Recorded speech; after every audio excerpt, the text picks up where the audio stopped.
Assalamualaikum warahmatullahi wabarakatuh. Perkenalkan, nama saya Faira Indonesia. Saya mahasiswi dari STI STMB Bandung.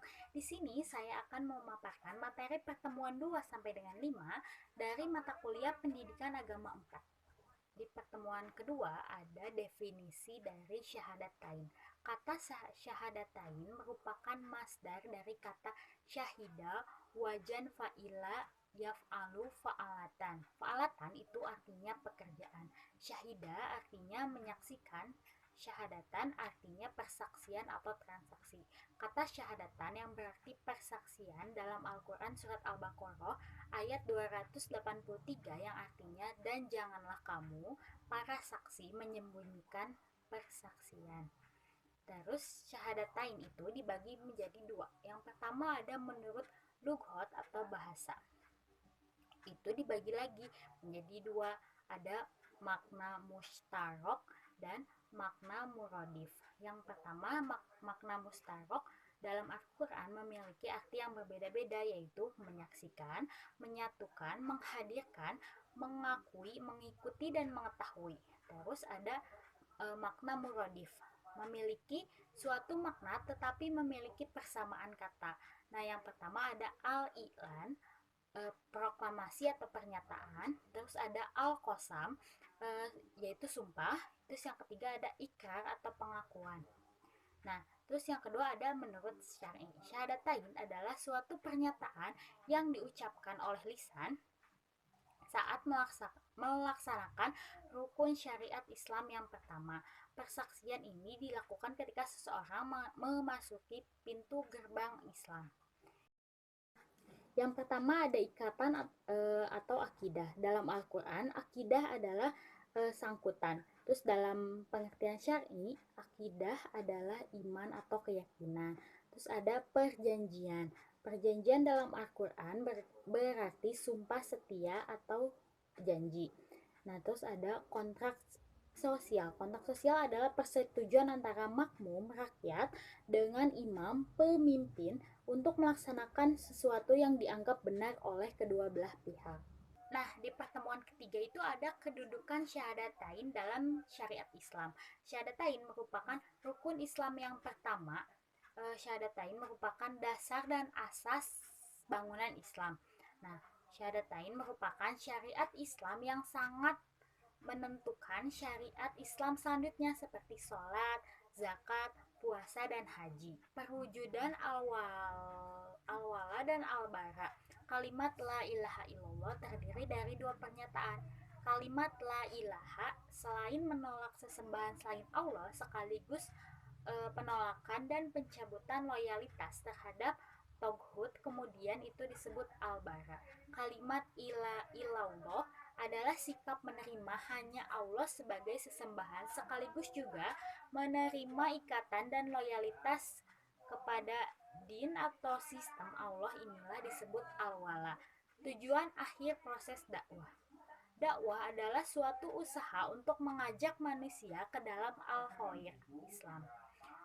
Terus ada Islam itu sebagai akar dari pohon. Allah memberikan perumpamaan kalimat thayyibah sebagai pohon yang baik. Nah, lalu ada penjaga fitrah atau God spot. Agar kefitrahan itu terpelihara, maka Allah memerintahkan kepada manusia memelihara hubungan dengan Allah Subhanahu wa taala dengan cara melaksanakan syariat Islam. Di pertemuan keempat ada syahadatain dalam proses kehidupan manusia. Syahadatain dalam kehidupan manusia adalah syariat yang sangat penting, karena dengan syariat ini manusia ditentukan nasibnya di hari akhir nanti. Nah, syahadah berupa perjanjian antara ruh dan manusia dengan Allah Subhanahu wa taala telah dilakukan sejak di dalam ruh. Setelah manusia hidup di dunia, yaitu bersatunya ruh dan jasad, manusia dituntut untuk melaksanakan syariat syahadatain. Nah, ada tahapan kehidupan manusia, yaitu yang pertama ada kematian pertama. Kematian pertama itu pengambilan janji antara ruh manusia dan rohnya diabadikan oleh Allah dalam Quran surat Al-A'raf ayat 172. Terus ada kehidupan pertama, yaitu alam rahim dan alam dunia. Terus yang ketiga ada kematian kedua. Terdapat dalam Quran surat Al-Imran ayat 185 dan Ar-Rum ayat 56. Yang keempat ada kehidupan kedua, yaitu kehancuran alam semesta. Lalu hari kebangkitan, hari perhitungan, dan hari pembalasan. Syahadatain dalam proses kehidupan manusia. Sikap manusia terhadap syahadatain, yaitu yang menerima seruan Rasul dan yang menolak seruan Rasul. Mereka yang ragu-ragu dan lebih mencintai kehidupan duniawi. Ada beberapa alasan kenapa manusia menolak seruan Rasul. Yang pertama, pendidikan dari orang tuanya, yaitu pengaruh sikap hidup seperti prasangka, tindakan seseorang tergantung dengan alam pikiran yang dipengaruhi oleh lingkungan hidupnya. Terus ada prinsip-prinsip hidupnya, lalu ada pengalaman kehidupan yang dialami, dan lingkungan akan sangat mempengaruhi cara berpikir seseorang sehingga akan membentuk paradigma yang melekat di dalam pikirannya. Terus ada dari sudut pandangnya, terus ada dari literaturnya. Kelompok manusia yang menolak syahadatain. Yang pertama ada penghuni neraka. Orang-orang yang tidak yakin adanya hari akhir, dan orang-orang yang menolak ayat-ayat Allah, lalu orang-orang yang menolak melaksanakan syahadatain.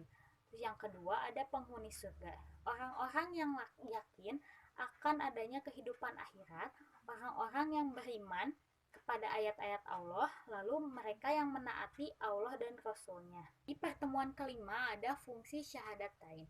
Fungsi syahadatain adalah kegunaan atau pengaruh pelaksanaan syahadatain terhadap kehidupan seseorang atau kehidupan masyarakat. Oke, yang pertama itu ada fungsi individual, yaitu membebaskan dosa masa lalu. Allah mengampuni dosa hambanya melalui berbagai jalan, yaitu berdoa memohon ampunan melalui proses takhim dan pertaubatan melalui pelaksanaan syariat syahadatain. Terus yang kedua ada membebaskan diri dari segala bentuk penjajahan. Kebebasan tersebut menghasilkan kemerdekaan jiwa manusia, pembentukan pribadi yang harmonis, sumber ketentraman jiwa, dan sumber kekuatan jiwa.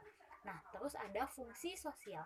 Fungsi sosial dalam sistem masyarakat atau pranata sosial terbentuknya suatu masyarakat apabila ada unsur-unsur. Pertama, ikatan sosial.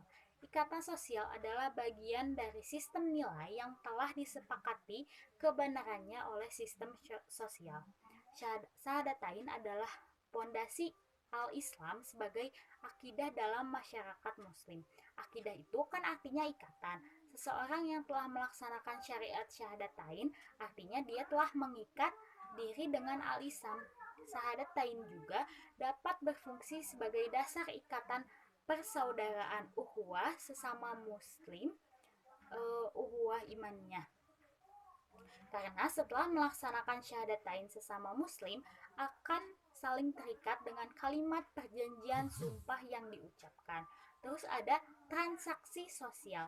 Syahadatain menurut istilah dapat juga dikatakan sebagai ba'at perjanjian, sumpah setia atau kontrak sosial. Lalu ada interaksi sosial, yaitu hubungan yang dinamis yang menyangkut hubungan perorangan, kelompok dan kelompok, antara kelompok dan individu, antara kelompok dengan orang perorangan dan manusia.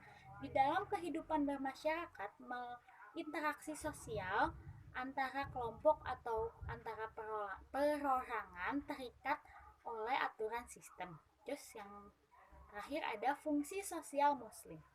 Islam adalah agama rahmatan lil alamin, agama yang membawa perdamaian. Al-Islam akan menjadi rahmat bagi segenap alam apabila ajaran Islam dapat terlaksana dengan sempurna di atas muka bumi ini, sebagaimana pada masa Nabi Muhammad SAW dan sahabatnya. Sekian pemaparan materi dari saya. Mohon maaf apabila ada kesalahan. Wassalamualaikum warahmatullahi wabarakatuh.